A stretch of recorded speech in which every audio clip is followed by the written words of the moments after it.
Hey guys, thanks for joining me for a new video. As you can see, I got two little Chihuahua puppies in my arms. This one's Onyx. You met him a couple months ago, and this is a brand new addition to the family. This is Juju. And today we're gonna be doing, besides the puppies, we're gonna talk some business as well. We're gonna be doing an Etsy shop review. I'm gonna be giving you some tips on how you can improve your Etsy print-on-demand sales. So I'm gonna go jump on my computer. I'm gonna bring Juju with me. She'll be sitting on my lap and we can get started. Hey guys, thanks again for joining me. I just watched that intro clip back and man, did I look nervous. But I'll tell you what, it ain't easy rounding those two little puppies up and then holding them both at the same time because they're both so light, and Juju, the new one, is so tiny and so little that if you don't wrap her in a blanket, you can't even feel her there. But she's here with me while I record this video. She's just going to sleep on my lap. So let's dive into things real quick. Let me introduce myself for the new viewers. So I'm Ryan Hogue. I've sold over $1.8 million on Amazon to date. If you'd like to follow the links in the description, I've got a free 8-day print-on-demand mini course, get you set up with the Printful Etsy integration, which all the Etsy shops I've reviewed so far are using Printful, including the one we're going to look at today. Also, I've got a print-on-demand Facebook community. I'd love to have you there. And if you're not subscribed, I publish income reports on the first day of each month. It's becoming more and more popular, which I love, because one of the reasons why I did it is I didn't see a lot of people, a lot of the talking heads, as I like to call it, and I mean, I'm one of them, showing proof that they actually do what they talk about. So I want this to become more common, and I make a point of doing it every month. Also, I wrote a full print-on-demand course, 10 modules, over 70 lectures. If you would like to check it out, there's a link in the description. I'd love to have you. All right, so let's look at the Jones Design 20 Etsy shop. Now, they asked me to review their shop, and I've just kind of got a little list of people who asked me to take a look at their shops, and that's what I'm using during my Etsy shop reviews, and I'll try to do like one every week or every other week. So let's take a look at their shop. All right, let's get started on this shop review. So first and foremost, I'm loving the big banner. The big banner, I think, is worth using as opposed to the smaller banner. I just think that you should deliver some powerful, compelling message in this banner. So here, for instance, if I was just giving personal feedback, like the Jones Designs 2020 part, I mean, it's like big, bold text that has no real relevance to anybody that's not familiar with your brand, which is, I mean, I'm just saying, please don't take this the wrong way, but it's like, I'm just saying it's probably it's probably nobody, right? You have 104 sales. I mean, my Etsy shop, for instance, I just made the shop name up. I pulled it out of thin air, right? Nobody knew about my brand and nobody cared. There was no brand loyalty. And I think as a trend, brand loyalty is dying, even to the big brands. So I would, if I'm going to put my brand name in the big banner, I'd probably make it really small text. And then if I have a really nice looking logo, I'd slap that up there. But again, like, so this is something I talk about in my web development course that I've been teaching now I'm in my 7th year. It's crazy. This is one of the things on the curriculum. We talk about when you're laying a page out, they call this like UX, UI, user experience, user interface. You want to kind of design for the inexperienced web user. You know, I think of it as the lowest common denominator, like not the tech experts, you know, like us, honestly, the people who see things from the seller perspective. Design for the person that doesn't use the internet as often, and they're just coming to Etsy to make a purchase. So put some compelling value proposition in the banner, in my mind. Don't use too much text, because when you see this much text, most people are just going to scan right by it. They're not gonna read it, honestly. I do like the message: professionally designed, professionally printed, face masks, shirts, leggings, and more. Like, you could probably put that really small though, and then put some big value proposition. Keep it few words. Like, for instance, just putting sale exclamation point in big bold text, like that would get somebody more likely to buy than this message. So just first and foremost, I'm just saying. And then when you say sale, you also should match that. Let's scroll down. So you've got some things on sale, I see. So you've got this t-shirt and this necklace. You're running a 10% off sale. That's great. But also, you know, I highly recommend always running a sale. And actually, it looks like you probably are, because I see on sale 1,655 out of 1,662. So that's great as well that you are that you're crushing the uploads, which is great. But one thing that like you may want to do too, I'm seeing you're putting the same product or the same design on multiple products. And what you can do to save money, because these listing fees are going to add up. For instance, like we can really quickly do 1662 times 0.2. So that's $332 times 4, because that's quarterly. So that's $1,328 a year in Etsy fees just from the renewals. I'm just saying, like, you can just put a little blurb in your uploads, or maybe make a generic image that you can upload to your thumbnails that says, hey, this design is available on other products. Shoot us a message.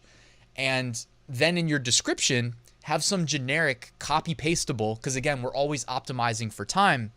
Have some generic message that you can just put in the description, which again, I'm thinking it's going to be more effective if you put it in the thumbnails, just saying, than the description. Because look where the description ends up. It's like way down here in the bottom right corner. It's kind of hidden out of view.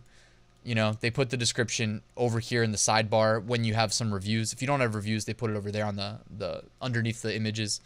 And just say, hey, this is available on more stuff. Like, always kind of optimize for efficiency. I know there's other ways to do it. Like, you could add the variations here and here, but I don't want to slow down too much. I'm assuming you're using the Printful integration or the Printify integration. And unless there's something that I don't know, I don't think there's a way of streamlining that you can make one design available on multiple products easily.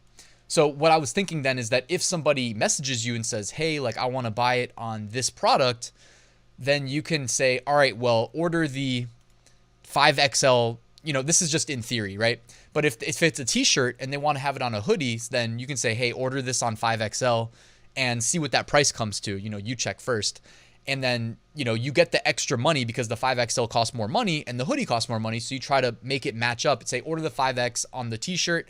I'll ship you the hoodie. What color do you want? I mean, I don't know. I'm just kind of talking about what worked for me, because like I'm always at a computer. So if someone messages me from Etsy, like I just have my side monitor there, I'll see the email. I just respond. It's not a big deal. But I know not everybody's a computer nerd like me. So you might not spend all day sitting at a computer. So if you do want to have this take care of itself, you would go this route where you just upload the same design to all these different product types, and then it will take care of itself because the integration is set up initially between your production partner and Etsy. That was a long-winded way of explaining that. Hopefully you guys are following. Sorry if it took too long. I never know. I feel like I go on these tangents. I'm just kind of giving you my thoughts as I go. So design-wise, I do really like how you did the gingerbread man. First and foremost, just going to say it. Like, you know how I always preach, like, I want the design to be big and bold and easy to see in search results, which going to your shop mimics how it would look in search results too. So if you can't, like, for instance, so the grab and buy the ballot here, like, clearly that red text doesn't contrast well with the burnt orange primary thumbnail. And all you have to do when you make the listing is move any other color, like the gray, just move it to the first slot and then you're good to go. So, I mean, I would definitely, because having this as your primary is not helping. Additionally, let me close out some of these. Additionally, like this return to BTA before Trump's America, like, make sure that you can read the text easily in search results. Otherwise, man, like, you know that people aren't reading the title, right? Like, people are not people read with their eyes on the images. So you really want to highlight the design and make sure the text is readable. It's not just about contrast. It's about the size of the design relative to the overall size of the thumbnail. As much space as Etsy lets you occupy in search results, you really want to highlight the design because that's what people are buying. You know, it's really common for people to like all have a Placeit membership and they're all using the same thumbnails. And I'm not saying they don't look good, but a lot of times the Placeit mockups, the design is small and that's not really helping. Or maybe it is. It's subjective, but I mean, I'm pretty sure. Like, again, I always go back to, like, go look up LIQUE, Leak. Go look them up on Amazon merch. They're the most successful brand. Those guys, they design a very specific way. I know you don't have as much control over the thumbnail, but just go check out how they design. It kind of speaks for itself, you know? So you have a lot of designs, a lot of uploads of this same design to various different products. You're just paying a lot of fees. I mean, that's perfectly okay. It's just, you know, it's gonna add up.